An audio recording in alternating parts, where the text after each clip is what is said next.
నమస్తే VS99 news కి స్వాగతం. ముందుగా బులెటిన్ లో హెడ్లైన్స్. తెలంగాణ భవన్లో మౌలానా అబ్దుల్ కలాం ఆజాద్ జయంతి వేడుకలు.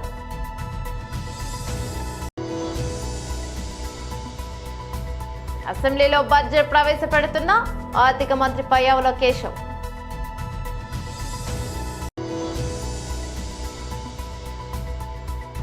నైపుణ్యం కలిగిన యువత మన అతిపెద్ద శక్తి అవుతుంది, ప్రధానమంత్రి నరేంద్ర మోదీ. రాజమండ్రి నుండి మాజీ MP Shri Margani Bharat press meet నిర్వహించారు.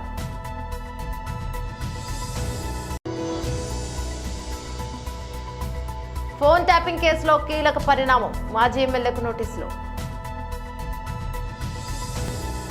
డీటెయిల్స్ చూస్తే తెలంగాణ భవన్లో మౌలానా అబ్దుల్ కలాం ఆజాద్ జయంతి వేడుకలు. Dynamic working president KT Ramarao साहब, हमारे साबिका स्पीकर मदरसुल चारी साहब जो काउंसिल के फ्लोर लीडर है, सुनीता लक्ष्मण रेड्डी साहब मिनिस्टर साहब, MLA साहबा, कार्तिक रेड्डी साहब और शर्मन साहब, हमारे सोहेल भाई साहब, सलीम भाई साहब, फसी भाई साहब, इम्तियाज साहब, मोहित खान साहब, जमील साहब, हमारे तमाम जितने डेस्क पर बैठे हुए मेरे तमाम भाइयों, यकीनन आज का दिन हमारे लिए बड़ा अजीम दिन है। आज मौलाना अबुल कलाम आज़ाद साहब का यूं में पैदाइश है। वो यहाँ नहीं मक्के में पैदा हुए थे 1888 में, और उन्हें हिंदुस्तान आना था। हिंदुस्तान की आज़ादी में उन्होंने बहुत बड़ा रोल अदा किया। मैं समझता हूँ मौलाना अबुल कलाम आज़ाद साहब को गांधी जी भी, नेहरू साहब भी बहुत इज्जत करते थे, और उनका एक ही मकसद था हिंदुस्तान को आज़ादी दिलाना, उसके साथ सारे हिंदुस्तानियों को तालीम देना। जिस मुल्क में तालीम दी जाती है वही कौम तरक्की कर सकती है। मगर उनका जो बेड़ा था उसे अमलावरी देने वाले हमारे महान और महात्मा लीडर KCR साहब। हिंदुस्तान के किसी स्टेट में रेजिडेंशियल स्कूल नहीं थे। कांग्रेस ने यहाँ पर तकरीबन 56 साल हुकूमत की, तेलुगु देशम ने 18 साल हुकूमत की, दोनों मिलकर 65 साल में 12 रेजिडेंशियल स्कूल नहीं डाल सके, उसमें भी तादाद नहीं के बराबर थी। मगर KCR साहब ने देखा अगर मुसलमानों को अगर तरक्की दिलाना है, उन्हें आगे बढ़ाना है, तो उन्हें सबसे पहले तालीम दी जाए। इसके लिए KCR साहब ने तेलंगाना बनने के बाद इमीडिएट 2 साल के अंदर 204 रेजिडेंशियल स्कूल खोले, जिसमें 1,40,000 लड़के और लड़कियां तालीम हासिल करते। ये बहुत बड़ा कारनामा है। हिंदुस्तान में किसी स्टेट में इतने रेजिडेंशियल स्कूल नहीं खोले गए। सिर्फ मुसलमानों के लिए नहीं, दूसरी कौमों के लिए भी 800 से ज़्यादा रेजिडेंशियल स्कूल नए चालू करने वाले हमारे महान और महात्मा लीडर KCR साहब है। इसलिए आज का दिन हमारे लिए अहम दिन है, क्योंकि मौलाना अबुल कलाम आज़ाद साहब का जन्मदिन है। उनका एक ही मकसद था कि हिंदुस्तान में सेकुलरिज्म रहे, सब मिलजुल कर रहे और हिंदुस्तान तरक्की करे और सबको तालीम दी जाए।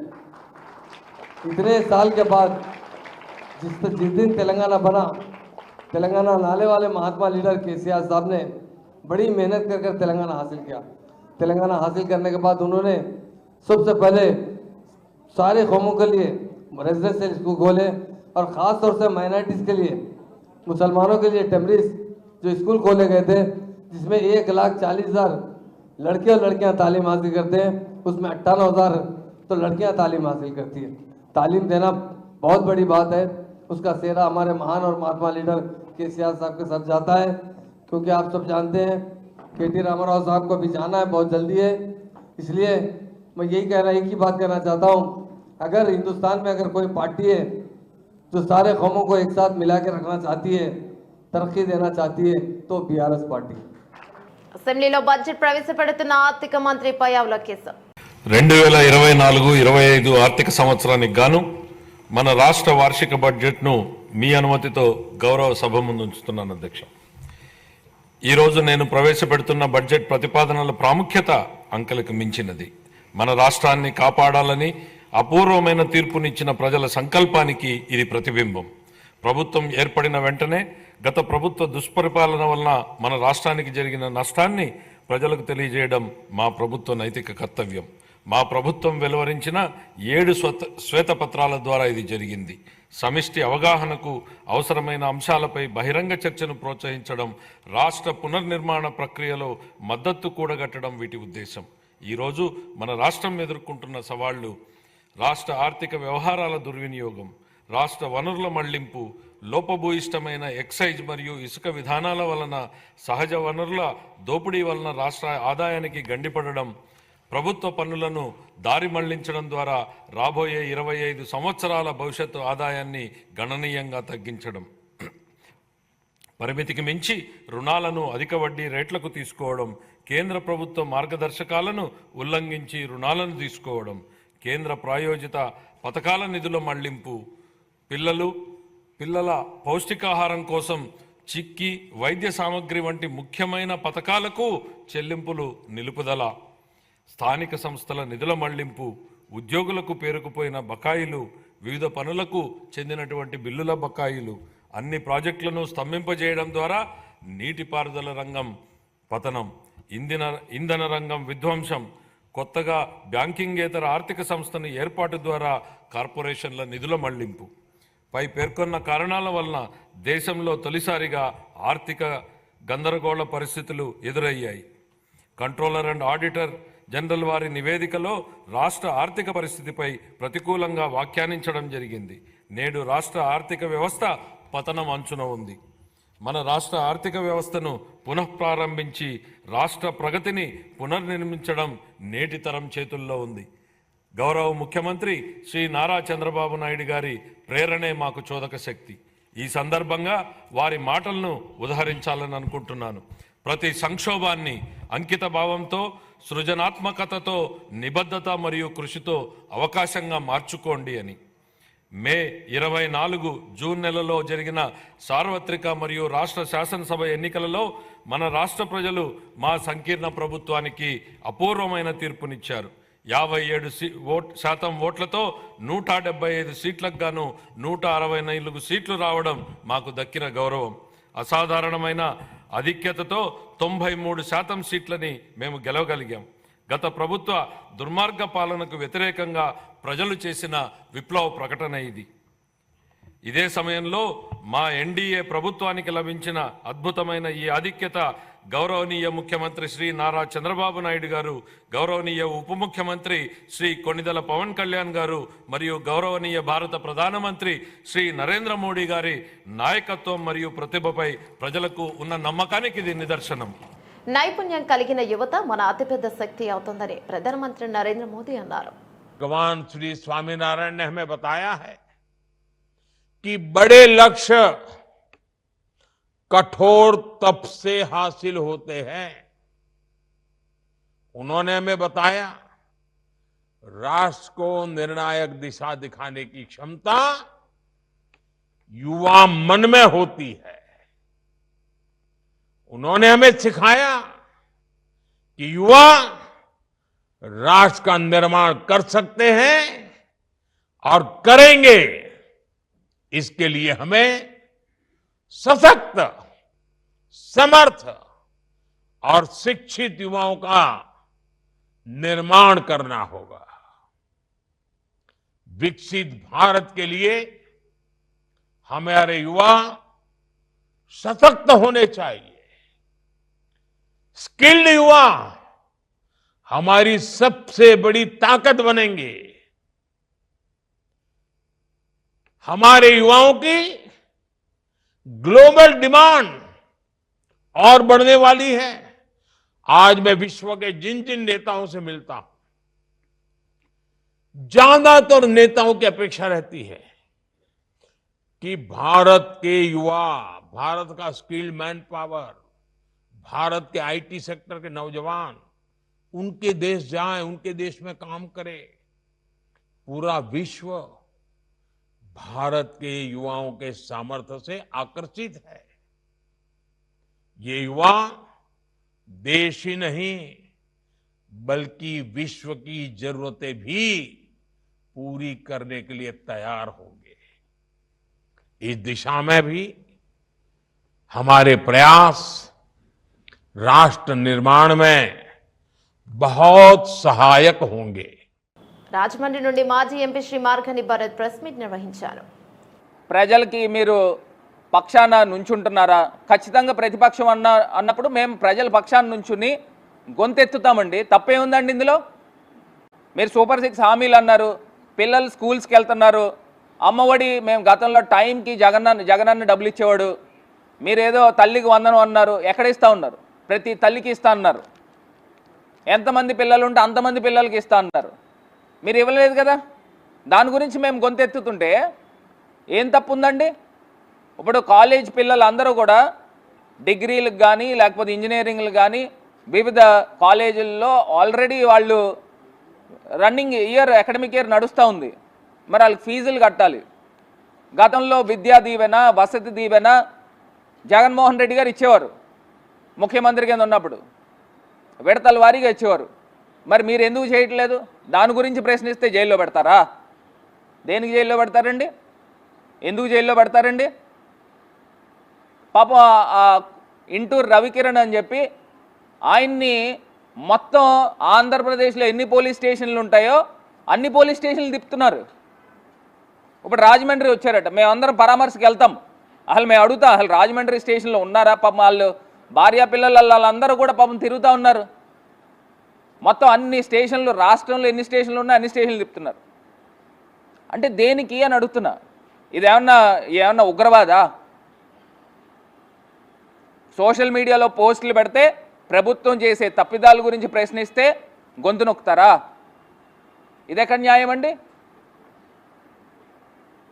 ఖచ్చితంగా నేను చెప్తా ఉన్నా, సోషల్ మీడియా ప్రజల పక్షాన్ని నుంచోండి, ప్రజల పక్షాన మాట్లాడదాం, గొంతెత్తి లేవనెత్తుదాం.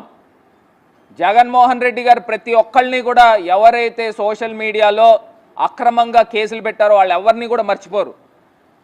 మీకు ఒక్కటే ఉదాహరణ చెప్తా ఉన్నా. నందిగాం సురేష్ గారు, ఆయన ఒక సాధారణమైన రైతు, ఫోటోగ్రాఫర్ కింద పనిచేశాడు. మరి ఆయన్ని అక్రమంగా అరెస్టులు చేశారు అని ముఖ్యమంత్రి, అప్పుడు ప్రతిపక్ష నాయకుడిగా జగన్మోహన్ రెడ్డి గారు వెళ్ళి స్టేషన్కి వెళ్ళి పరామర్శించి ఆయన్ని సాధారణమైన వ్యక్తిని తీసుకొచ్చి ఎంపీని చేశారు. సోషల్ మీడియా వారియర్స్ ఎవ్వరికి కూడా అన్యాయం జరగదు. ఖచ్చితంగా ముఖ్యమంత్రి గారు ప్రతి ఒక్కళ్ళని కూడా గుర్తుపెట్టుకుంటారు, మీకు తగు న్యాయం చేస్తారని కూడా ఈ సందర్భంగా తెలియపరుస్తున్నారు. ఇది కాకుండా పాపం వాలంటీర్స్ అండి, మరి 10,000 ఇస్తామని చెప్పి మరి సుమారుగా 4 లక్షల మంది వాలంటీర్లకి ఆశ చూపించి వాళ్ళని ఏం చేశారండి? గాలికి వదిలేశారు. పాపం వాళ్ళు సచివాలయాల చుట్టూరు తిరుగుతూ ఉన్నారు. మరి వాళ్ళకి ఏంట్రా అంటే ఏం లేదు, మొండి చేయి చూపించారు. మరి ఇది అన్యాయం కాదా? ఇది మోసం కాదా? దీని గురించి మాట్లాడితే జైల్లో పెడతారా? ఇది కాకుండా డైరెక్ట్గా జేసీ ప్రభాకర్ రెడ్డి గారు నాకు 30% వాటా ఇవ్వాల్సిందే బ్రాందీ షాపుల్లో, వైన్ షాపుల్లో అని డైరెక్ట్గా పబ్లిక్గా ప్రెస్ ముందు మాట్లాడాడు. వెండి తెరపై నిన్న మొన్నటి వరకు ప్రేమ కథలు రాజమేలాయి. చాలా మంది హీరోలు ప్రేమ కథలతోనే తెరకి పరిచయం అయ్యారు. సినిమాలు చూసే వారిలో యూత్ ఎక్కువ, వాళ్ళకి కనెక్ట్ అయ్యే లవ్ స్టోరీస్ చేస్తే మినిమం వసూలు ఎక్కడికి పోవు అనే ఒక నమ్మకం మేకర్స్ కి ఉండేది. లవర్ బాయ్ అనే ఇమేజ్ సంపాదించుకున్న హీరోలు చాలా కాలం పాటు అదే ట్రాక్ లో తమ ప్రయాణాన్ని కొనసాగించేవారు. ప్రేమ, గీతాంజలి, అభినందన వంటి ప్రేమ కథలు ఇప్పుడు రావడం లేదు. ఒకవేళ అలాంటి కథలను తీయాలనుకున్నా అందుకు తగిన హీరోలు, హీరోయిన్స్ లేని ఒక చిత్రమైన పరిస్థితి ఇప్పుడు నెలకొంది. ఇప్పటి కథల్లోనూ ప్రేమ ఉంది, కానీ ప్రేమ చుట్టూ తిరిగే కథ కనిపించక చాలా కాలమే అయింది. శ్రీకాంత్ తనయుడు ఎంట్రీ ఇచ్చాక ఒక మంచి టీనేజ్ లవర్ దొరికాడని అంతా అనుకున్నారు, కానీ అంతలోనే అతను చదువు కోసం గ్యాప్ తీసుకున్నాడు. ఇక హీరోయిన్స్ విషయానికి వస్తే బుట్టబొమ్మతో పరిచయమైన అనిక సురేంద్రన్ ని చూసి లవ్ స్టోరీస్ కి ఒక మంచి బ్యూటీ దొరికిందనిపించింది. కానీ ఎందుకో ఆ అమ్మాయి తమిళ సినిమాల వైపునే ఫోకస్ చేస్తుంది. ఆ మధ్య వచ్చిన పొనియన్ సెల్వన్ సినిమాలో ఐశ్వర్యరాయ్ పాత్రకు టీనేజ్ అమ్మాయిగా కనిపించిన సారా అర్జున్ కూడా మంచి మార్కులు కొట్టేసింది. కానీ ఆ తర్వాత మళ్ళీ కనిపించలేదు. థ్రిల్లర్ జోనర్ ను దాటుకుని లవ్ స్టోరీస్ ముందుకు వెళ్ళడం కష్టంగానే ఉంది. ఇక అలాంటి కంటెంట్ కి హీరో, హీరోయిన్స్ ని వెతికి పట్టుకోవడం మరింత కష్టంగా ఉండటమే విచారకరం. ఫోన్ ట్యాపింగ్ కేసులో కీలక పరిణామం చోటు చేసుకుంది. గత ప్రభుత్వం హయాంలో చోటు చేసుకున్న ఫోన్ ట్యాపింగ్ కేసులో మాజీ ఎమ్మెల్యే చిరుమర్తి లింగయ్యకు పోలీసులు నోటీసులు జారీ చేశారు. ఈ రోజు జూబ్లీ హిల్స్ ఏసీపీ ఎదుట హాజరు కావాలని ఈ నోటీసుల్లో పేర్కొన్నారు. ఫోన్ ట్యాపింగ్ కేసులో మొదటిసారి రాజకీయ నాయకుడికి నోటీసులు జారీ అయ్యాయి. ఈ కేసులో నిందితుడు తిరుపతన్నతో పాటు ఫోన్ కాంటాక్ట్స్ ఉండడంతో జూబ్లీ హిల్స్ ఏసీపీ ఎదుట విచారణకు హాజరు కావాలని నోటీసులో పేర్కొన్నారు. చిరుమర్తి లింగయ్య నకిరేకల్ నుంచి 2009లో ఎమ్మెల్యేగా గెలిచారు. 2010లో తెలంగాణ కోసం రాజీనామా చేసినప్పటికీ స్పీకర్ ఆమోదించలేదు. 2011లో మరోసారి రాజీనామా చేశారు. 2018లో కాంగ్రెస్ నుంచి ఎమ్మెల్యేగా గెలిచిన లింగయ్య ఆ తర్వాత బీఆర్ఎస్ లో చేరారు. సికింద్రాబాద్లోని కేంద్రీయ విద్యాలయ సంఘటన రాష్ట్రీయ ఏక్తా పర్వ్ 2024లో ఈటల రాజేంద్ర పాల్గొన్నారు. सरदार वल्लभ भाई पटेल मेमोरी में हम राष्ट्रीय एकता पर्व जो मना रहा है, सभी राज्यों से जो स्टूडेंट्स आया है, टीचर्स भी आया है, मैं सभी को मैं स्वागत करता हूँ, शुभकामना देता हूँ। इस पर्व का chief guest G Kishan Reddy ji, honourable minister of coal and mines, Shri Sanjay Kumar ji, secretary DOSCL, Nidhi Pande ji, commissioner KVS, doctor Dev Kumar ji, joint commissioner, doctor Anand Babu, president DMIRC, group captain Deepak Kumar Gaur and doctor Manjunath garu, all officers, teachers, सबको मैं नमस्कार। अभी जो सेक्रेटरी ने बताया था, इस देश के अंदर प्रधानमंत्री मोदी जी ने 550 अलग अलग राज्य जब था अखंड भारत बनाने के लिए सरदार वल्लभ भाई पटेल को जिम्मेदारी दिया, वो जिम्मेदारी कामयाब करके आज अखंड भारत हमने देख रहा है।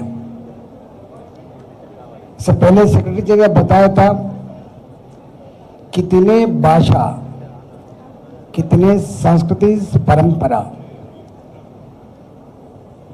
अलग अलग राज्य का संस्कृति, अलग अलग क्षेत्र का जो आचार व्यवहार हमने देखा है। 75 इयर्स ऑफ इंडिपेंडेंस, आज भी अखंड भारत गर्व से कर सकता है। इस दुनिया के अंदर भारत बहुत महान है, ऐसा कल्चर और बढ़ाने के लिए government of India, particularly Modi ji, government केवल डेवलपमेंटल एक्टिविटी नहीं, गवर्नमेंट ऑफ इंडिया सारे देश के अंदर कितनी जो संस्कृति है, जो फेस्टिवल्स है, जो परंपरा है, उसको आगे ले जाने के कर्तव्य जो लिया है, आज वो सफल हो रहा है।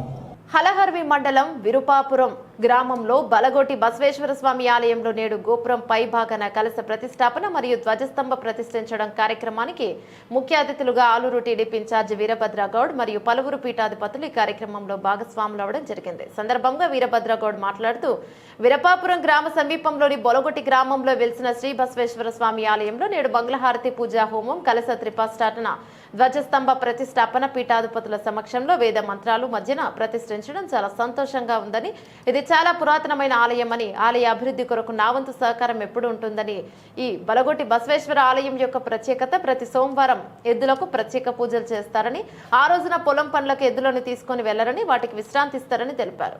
ఈ ఆధ్యాత్మిక కార్యక్రమానికి ఆంధ్ర, తెలంగాణ, కర్ణాటక రాష్ట్రాల నుంచి భారీ ఎత్తున మహిళలు, భక్తులు రావడంతో వారికి ఎలాంటి అసౌకర్యం కలగకుండా అన్నదాన, మంచినీరు ఏర్పాటు చేశారని తెలిపారు. కార్యక్రమంలో ఆలయం కమిటీ సభ్యులు గాది లింగగౌడ్, మల్లికార్జున, రంగన్న, బి వీరభద్రగౌడ్, లింగయ్య, కౌడికే రాజు, చాకలి బసవ, ప్రభాకర్ గౌడ్, నీలకంఠరెడ్డి, మల్లికార్జున గౌడ్, డొల్లు బొలగొట్టయ్య, బి భూమన్న గౌడ్, గ్రామ పెద్దలు, ప్రజలు పాల్గొన్నారు.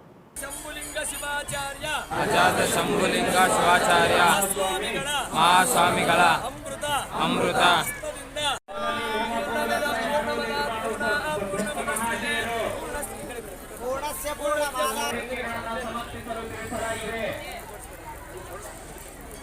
ओम संच मे मयच्च मे प्रियंच मे नु कामच्च मे सोमनसच्च मे भद्रंच मे श्रेयच्च मे वस्यच्च मे यशच्च मे भगच्च मे द्रविणंच मे यन्ताच मे धर्ताच मे क्षेमच्च मे धृतिच्च मे विस्मञ्च मे महच्च मे संविच्च मे क्षात्रंच मे सोच मे प्रसोच मे शिरंच मा लयंच मा ऋतंच मे अमृतंच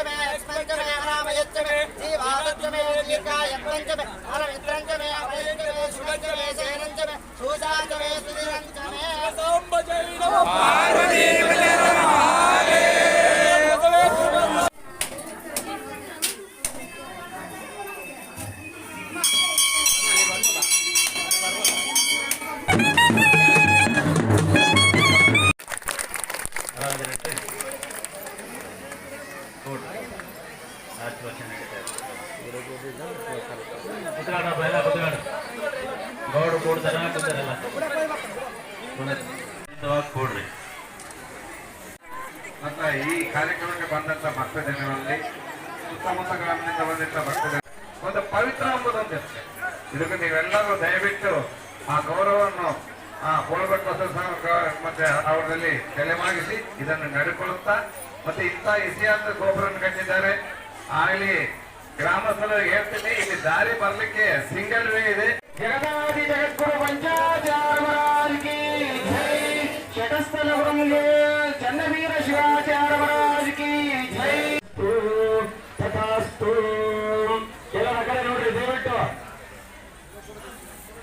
ప్రకాశం జిల్లా మార్కాపురంలోని శ్రీలక్ష్మి చెన్నకేశ్వర స్వామి దేవస్థానం చెందిన భూములలో సర్వే నెంబర్ 206 అబ్లిక్ 1B లో 6 ఎకరాలు వైసీపీ నేతలు ఆక్రమించుకుని ఎకరా 7 సెంట్లలో తాత్కాలిక నిర్మాణాలు నిర్మించుకొని అనుభవిస్తుండటంతో వారికి భూములు ఖాళీ చేయవలసిందిగా ఎండోమెంట్ అధికారులు నోటీసులు ఇచ్చినా ఖాళీ చేయకపోవడంతో జిల్లా endowment assistant commissioner Panakalarao, EO Srinivasareddy police పహారా మధ్య భూములలో నిర్మించిన అక్రమ కట్టడాలను జేసీబీతో తొలగించి ఇనుప కంచెను బిగించారు. ఎండోమెంట్ భూములను కబ్జా చేసిన వారిపై చట్టపరమైన చర్యలు తీసుకుంటామని జిల్లా అసిస్టెంట్ కమిషనర్ తెలిపారు.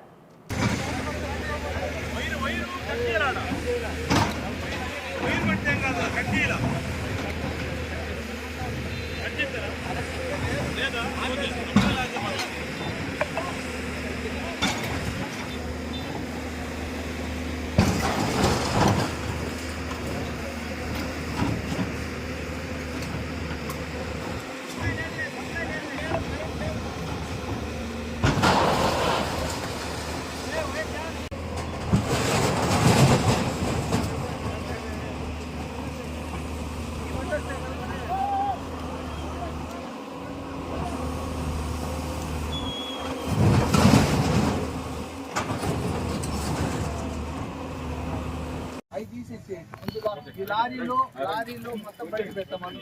ఈ కర్రలు అన్ని తీసేసేయమను. ఈ కర్రలు మన బండి కూడా రమ్మనయ్యా. అధికారికి ఎవరైతే ఉన్నదా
బులెటిన్ ముగించే ముందు హెడ్లైన్స్ మరోసారి.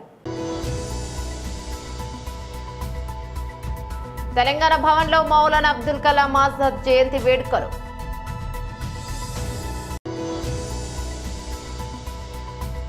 అసెంబ్లీలో బడ్జెట్ ప్రవేశపెడుతున్న ఆర్థిక మంత్రి పయ్యావుల కేశవ్.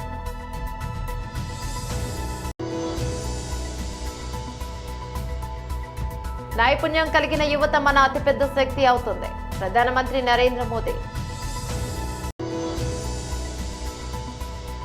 రాజమండ్రి నుండి మాజీ MP Shri Margani Bharat press meet నిర్వహించారు.